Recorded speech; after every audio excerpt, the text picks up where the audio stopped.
balat ng baka na itinanda sa atin ni Kamasang Mark. Oh. Okay, first bite. Ay, labas ka mga sa.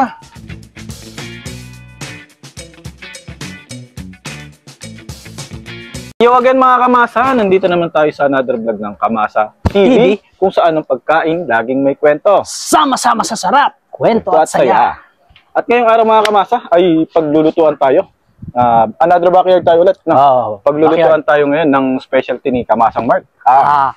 From Visayas, syempre hindi naman originality. Try natin gawin yung balbakwa. Ayan, balbakwa. So mga kamasa, tikman na natin. Ay, lutuin mo pala natin muna bago natin tikman. So tara, let's go! Let's go!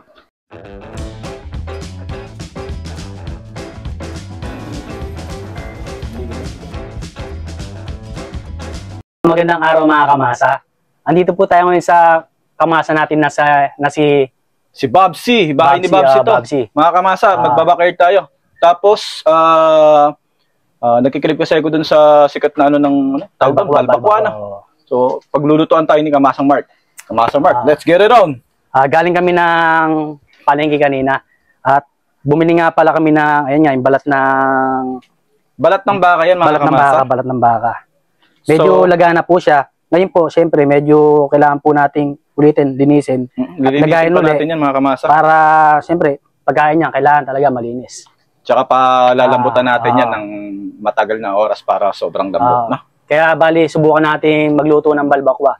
Ang balbakwa galing sa gawing Visayas yan. Gawing Visayas. Siyempre, subukan natin gawin para sakali may improve natin. Tsaka lalagyan din natin ng ibang twist na para Tagalog balbakwa. Bigyan natin ng panibagong twist. Balbakwa to. Tara. So ayan mga kamasa, start na nating linisin to. So ayun mga kamasa, nakikita natin si Kamasang Mark na nililinisan yung bawat hibla ng ating balat ng baka. So dapat mga kamasa, yan ay malinis na malinis para sa ating kalusugan. At pagkayari niyan mga kamasa, pakukulaan natin yan. Mga 20 minutes lang mga kamasa para pwede niyo rin patagalin kahit 30 minutes para gusto niyo kung mas malambot na malambot yung balat. So yun mga kamasa, tapos ng linisan ni Kamasang Mark yung balat ng baka natin. So Kamasang Mark, ano nang gagawin natin dyan ulit? Bali ngayon, ang gagawin natin dito, totally malinis naman na siya. Bali ang gawin natin, i-grill naman natin o iihawin natin. Iihawin natin? Bakit natin kailangan ihawin ito? Pawapalayin natin siya para magkaroon ng panibagong aroma bago natin. So parang magkakaroon siya ng smoked flavor, ano? Kung okay na okay yun. So sige, i-ano na natin, isalang na natin. So ayun mga kamasa, sinasalang na ni Kamasang Mark yung balat ng natin, baka natin para magkaroon ng smoky flavor at paano. So Kamasang Mark, gaano katagal natin yan dapat iihaw? Bali ito, hindi naman natin kailangan pagtagalin. Basta namula yung balat niya. Yung balat niya. Ayun, so yung mga ganyang itsura, okay na yan, ano? Oo, okay na siya. Kasi bali, bibigyan lang naman natin ng ibang ibang twist o flavor. Para medyo may natin. Tama. So mga ilang minuto lang siguro yan. Ayun mga kamasa, bali naigil na nga natin siya o naihaw na po natin siya. Ngayon po, pakukuluan naman po natin ngayon siya ng mga 5 minutes lang po. Kasi luto naman na po siya. Bali, tagalin lang po natin yung impurity o dumi.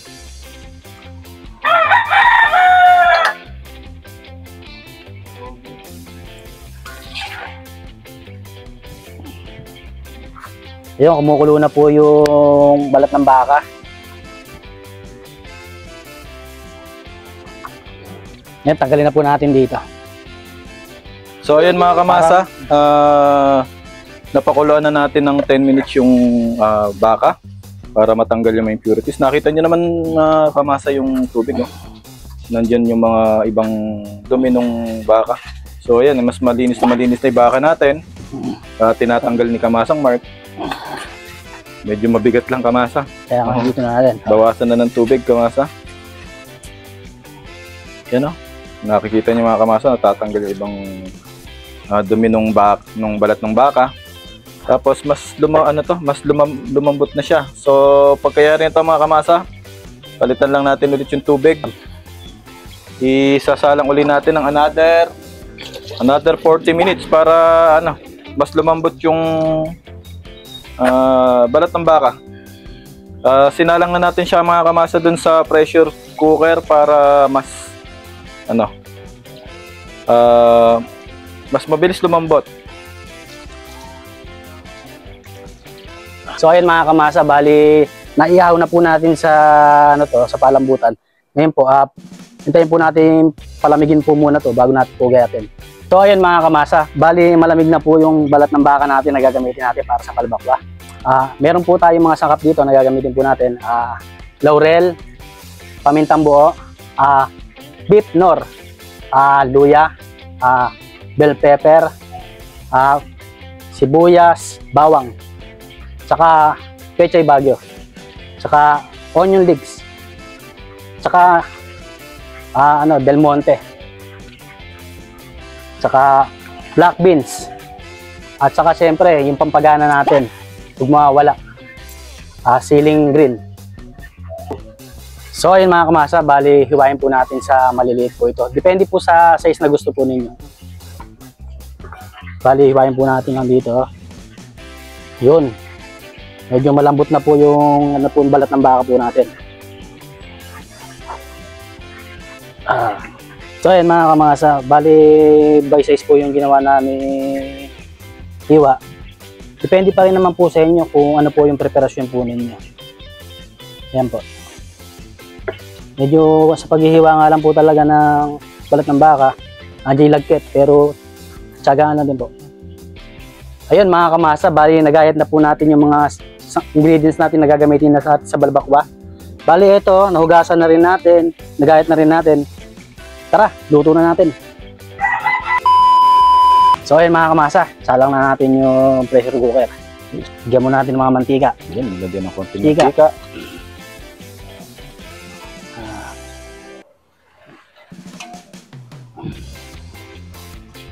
So kamasa, dyan mo na isasangkot siya yun, Sangkot siya mo muna yung mga ingredients ng balbakwa. Hindi na ako makakahintay na matikman yung balbakwa ni Kamasang Mark. Paininitin natin muna yung mantika. Okay, bago tayo maglagay ng mga ingredients. So ano unahin natin dyan, Kamasa? Anong ingredients? Bali, unahin natin yung bawang. So yan mga kamasa, ilagay na natin yung bawang. Mainit naman na yung mantika. Ilagay na natin. Hindi ko na tinanggalan ng balat.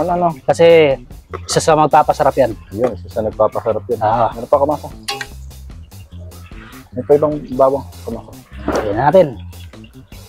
So pagkayari niya, Kamasa, hintayin lang natin yung sibuyas. Hintayin lang natin bali maluto na. Gusto yung bawang. Yung medyo golden brown na. Golden brown. Hindi naman natin kailangan halu-haluin. Hintayin lang natin mag-golden brown. Bawang pa lang, amoy na amoy ng sarap. Sigurado yung kamasa. Parang napapansin ko na parang napakasarap ng balbakwa natin yung Kamasa. Oo, Kamasa. So yung mga Kamasa, bali golden brown na yung bawang. Sunod naman natin yung sibuyas natin yan. Sibuyas naman mga Kamasa. Para parang ginisa na yan. Medyo nilakihan ko na yung na sibuyas. Kasi sinabawan naman yan. Yung hiwa ng sibuyas, medyo nilakihan ko na. Sulit na. Pagkayari niyang Kamasa, ano naman susunod natin ilalagay? Bali, susunod ko na dyan yung ating luya. Luya naman. Hintay lang natin, mga seconds lang to, seconds. Ayun mga Kamasa, ilagay na natin yung luya. Okay na rin yung luya mga Kamasa. Sibuyas.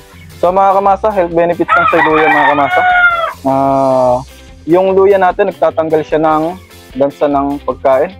At mga benepisyo ng luya mga Kamasa, nakakatulong ito sa sirkulasyon ng dugo. Tsaka lunas din ito sa pagduduwal, tsaka mga pagsusuka.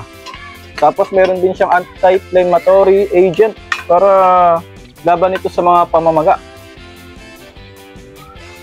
At next naman, ano naman yan Kamasa? Bari, ilagay tayo ng patis. Ito yung gagamitin natin pampalasa. Isa sa mga pampalasa. Patis na, patis. Patis. Okay, lalagyan daw ng konting patis. Ay mga kamasa, lagyan na natin yung bell pepper. Okay, bell pepper naman. Tapos, susunod na rin natin yung ano dyan, black beans. So, ayan mga kamasa. Naamoy ko na yung sarap ng ano, Yun. balbakwa. So, beans yan, ano? Black beans po black mga beans. kamasa. Isa sa Lahat na natin nagpapasarap para... ng balbakwa. Yun.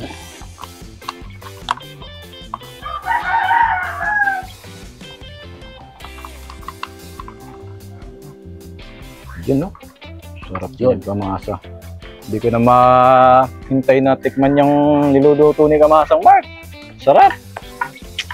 Amoy na amoy ko na yung, yung aroma nung, Ah. Okay, next! Then mga kamasa, hintayin lang natin kumulo ng bagya.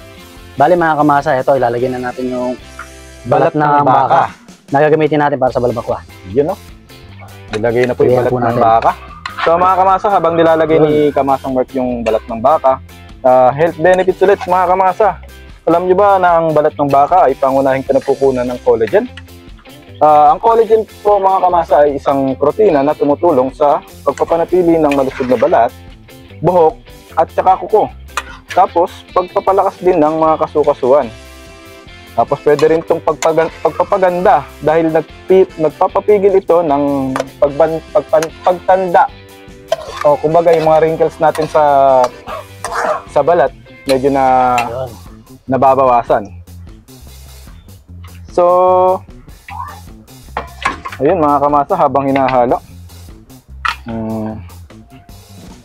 Yung kasing balbakwa na yan, may gelatin yan. Pag naluto na matagal, parang gelatinous substance yan na kapag napakuluan ng balat ng baka, nagiging gelatin ito na yung gelatin na nito mga kamasa medyo hindi mabuti para to sa bituka tsaka sa digestive system, panunaw kumbaga. So yun mga kamasa, ilagyan na natin yung ating Del Monte. Del Monte. Yun.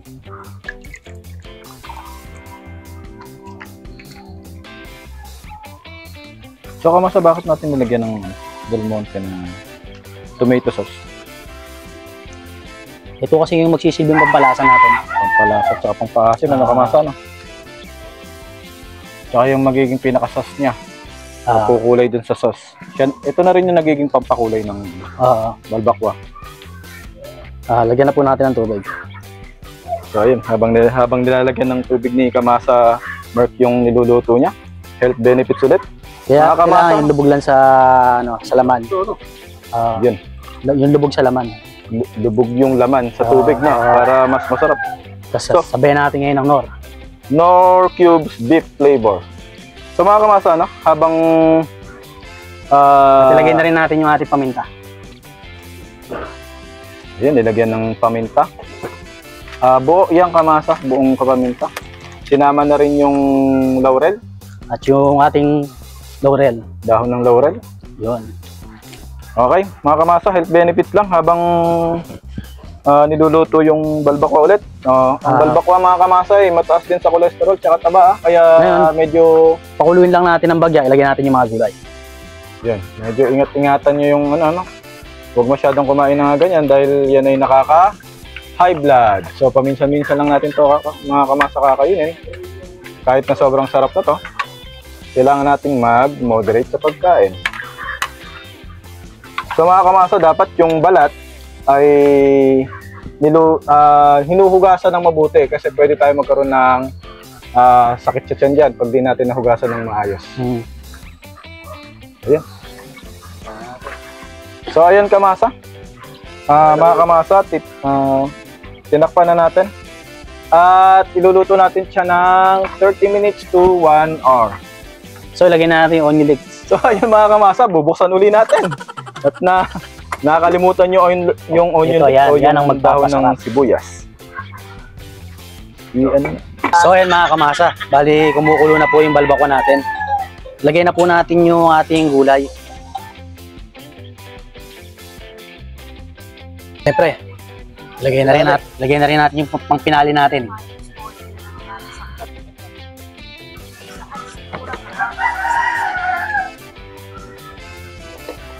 Pakuluin na lang natin ng bagya ito. Ano lang yan, 5 to 10 minutes. Okay na. So ayan mga kamasa. Buksan natin, tingnan natin. So ayan, bali mga kamasa, luto na siya. Pwede nating hawin at tikman. So ayan mga kamasa, bali, ito na po yung finished product natin ng balbakwa. Hala, ito patikim na natin kay Kamasang Bensik.